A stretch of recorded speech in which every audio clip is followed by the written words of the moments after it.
All right. Well, welcome to Sorry if I Spit When I Speak. The Bengals have just selected with the 11th pick in the NFL draft of 2019.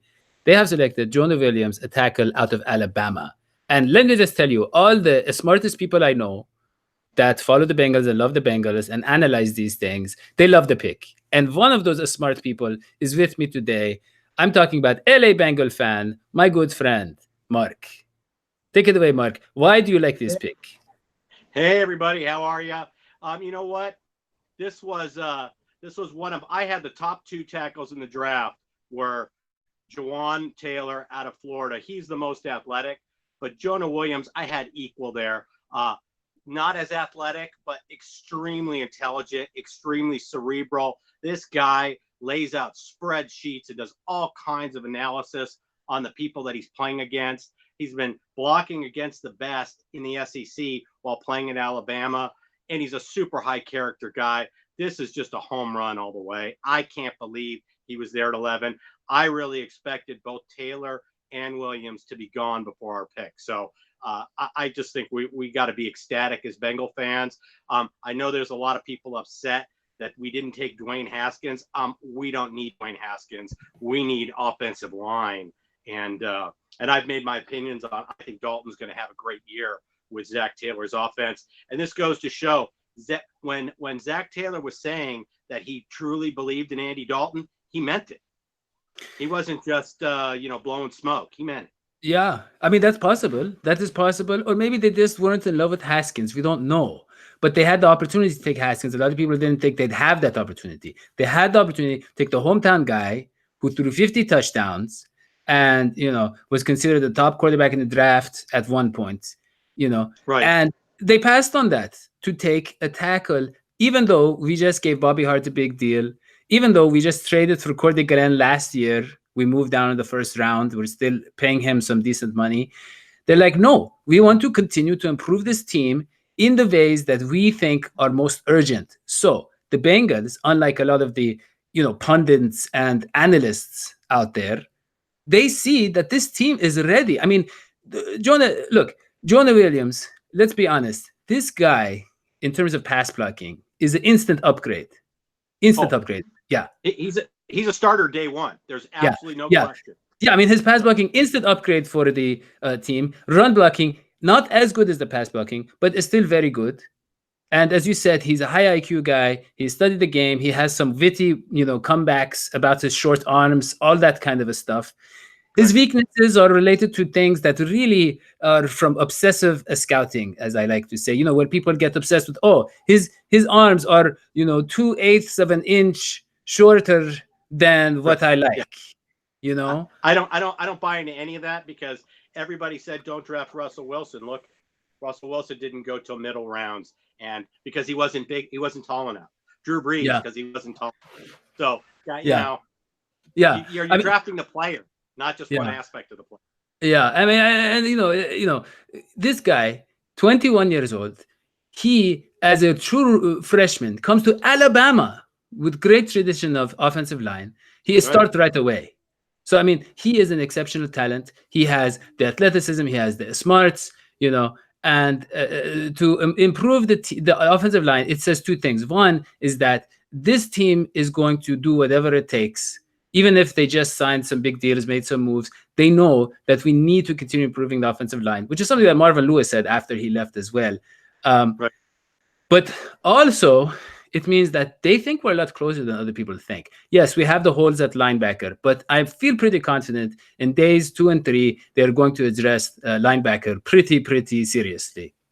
No, I definitely think so. And I think we actually don't rule out a trade for Deron Lee with the Jets also. He's still out there for us. So we can actually shore up linebacker in addition to taking some in the next day or two. We can definitely shore up with Deron Lee. But this is, like I said, you said it yourself. This guy was a freshman starter on a Nick Saban team. That speaks volumes for who he is and how far ahead down the learning curve he is. So this guy's a winner. If you notice, I'm wearing my Price jersey.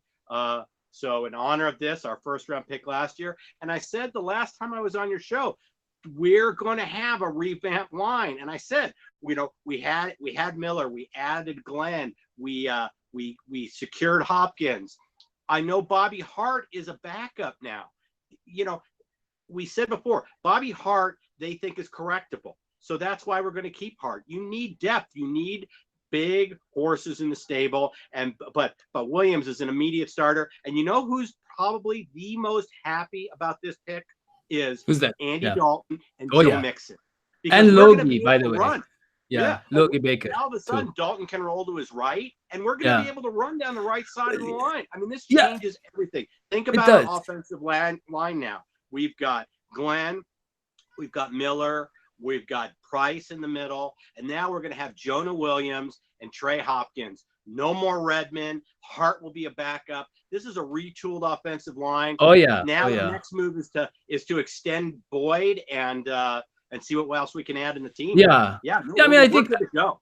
Yeah, I think we have to figure out who goes where. I mean, Jonah Williams, he started at the right tackle when he in his college career, I think, and then he moved to left tackle. Some people had him as a guard, but maybe we see someone like, Cordy Glenn at guard instead, because Cordy Glenn, we don't know. That's something Goodberry, I think, suggested. We don't know what's going to happen, but we know that we have injected this offensive line with talent. Bobby Hart, now looks more like a kind of a swing tackle backup type of guy. Maybe he's a guy that plays some downs here and there. We don't have to rely on him, which is huge. Honestly, it wasn't an exciting pick, obviously, like the John Ross pick, but I think it's going to pay more dividends. Like the John Ross pick, tongue in cheek, right? Well, I'm just saying, yeah. So sometimes we're blown away with the idea of a pick. Other times we think, we refer, we contemplate and we're like, no, this is the right pick, and this was the right pick. That is always, I know yeah. There was a couple analysts that tweeted out some stuff about this not being a sexy pick. And if you check my Twitter feed, I'm LA Bengal fan on Twitter. If you check my Twitter feed, you're going to see that I said, after watching our offensive line last year, this pick is very sexy. So don't say this isn't an exciting pick, because anybody who knows football knows we needed serious help in the offensive line, and we just got it. So this is awesome. I could not be happy. No, and yeah. I was going to say that Haskins, I was really afraid that Mike Brown, in an attempt to sell season tickets, was going to push for Haskins, and that was not the right pick. This was the right pick, and I'm really glad that we followed Duke Tobin, and Jonah Williams is a Bengal now. So yeah, this is awesome. I mean, and I'll tell you, to my listeners, well, obviously you should listen to Mark. He's going to do a podcast after the draft. You should on YouTube, and we have this. The AFC Northerners is a show that I do updates on, and I'll probably do a complete draft recap on Monday. So look for that. That's AFC Northerners on YouTube. You can also find the same video goes up on LA Bengal Fan on YouTube as well. So, one of those channels. I'll have a complete recap, on probably by Monday. Yeah, and you can, of course, you can subscribe and follow our YouTube show and our show, not this one because it's shorter, but almost all of our shows go to the iTunes. Sorry if I spit when I speak as well. Tomorrow I'm going to try to do an analysis of this pick with John Sheeran. But just in closing, I want to say, if a guy like Mark, who's been a fan since the beginning of the Bengals, so over 50 years, is this excited, you should be too. Thank you. I was just going to go back to the drafts in the late 70s where we added Reimer and we added Munoz, and that set the stage for the team that we saw go to 2 Super Bowls. So it all starts in the trenches, guys, and that's where listen we to laughed. This guy. We missed on Fisher, we missed on Agboehi because of Alexander, pushing us towards those guys. This is a home run. This is exactly what we needed. Yeah. Listen to this man. He knows what he's talking about. Thank you for watching. We will see you next time. So long. SVT. Bye. Good day, everybody.